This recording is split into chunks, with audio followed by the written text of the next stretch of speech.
In this short video, I'm going to explain how you can add a contact to a sequence inside of HubSpot. So this is a bit tricky and it's not straightforward. So there's two different ways that you can add a contact to a sequence inside of HubSpot. The first way is to create a workflow. So go to workflows and then create that workflow. So whenever someone submits a form or visits a site, you can set that trigger up by having that enrollment trigger be whatever you want. So in this case, I have it set to when someone submits this form, then add this plus icon. And then what we're going to do is enroll in a sequence. Now, you can see that it says external communication. And the reason why it says external communication is because sequences are not really meant for automation. Sequences are more for a personalized touch, so that when you have a sales team and that sales team, reaches out to a contact, they can then follow up with them with a more personalized email. So this is probably not the best way that I would recommend setting up a sequence. So you can see here that I have this sequence set up and I can save this. So then whenever someone submits this form on this page, they will then get a sequence from me. But I don't think that's the best way because, again, you want to use sequences for a more personalized touch.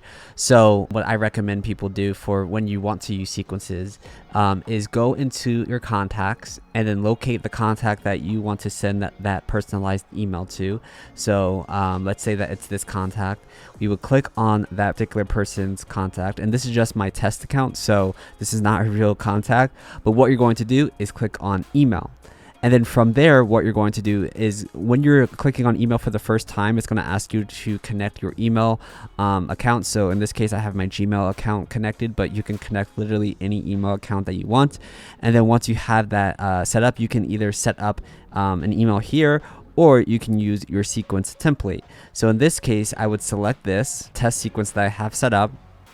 And then you can see here that it's going to start by sending this email, and then we can then customize this email. So in our case, let's go check out this sequence so you can see how this is set up. So if we go into sequences, before we dive into the rest of the video, we like to thank our video sponsor, Cartfuel. Cartfuel is the easiest and quickest way for you to accept one-time and recurring payments in HubSpot. All you need to do is connect your Stripe or PayPal account, configure your payment form by adding countdown timers, coupons, or order bumps, then copy and paste the code they provide you onto any site, including WordPress or HubSpot pages. Did we mention Cartfuel has one-click upsells? That's right, your customers can order more products without having to re-enter their credit or debit card with a single click. But you want to know what's the best part? When a sale occurs with Cartfuel, your customer's name, email address, phone number, and products they purchase will teleport into HubSpot. It's like magic. This means you can trigger workflows to boost customer retention and decrease refund rates. All this and more with no custom code needed. Try Cartfuel for free for 14 days by clicking the link in the description or comment section of this video. All right, let's get back to the content. I have, under manage, I have this test sequence here. And if we edit it, you can see that this sequence only has one email, but I could add more stuff. So I could do a call, I can do more to-dos, but you get the idea. And then HubSpot also has, if you were to create your own sequence, so sequences, create sequence, they have different templates that you can choose from that they set up. So you can see here, this is a recent conversion template that you can send to people. Then it does a call, then it does another email, then another email, but you get the idea. So you can enroll the contact here and then send that or start that sequence directly from the contact.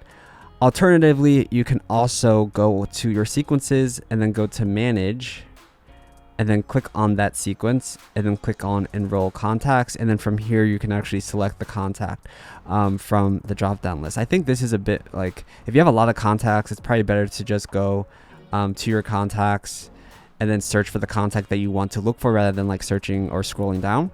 Doing it this way, but either way will get you the result that you want. It's just enrolling that person into the sequence, either from selecting the contact and then selecting email and then enrolling them, or you can do it by looking at your sequences and then go to manage and then find that sequence and then enroll the contact from here.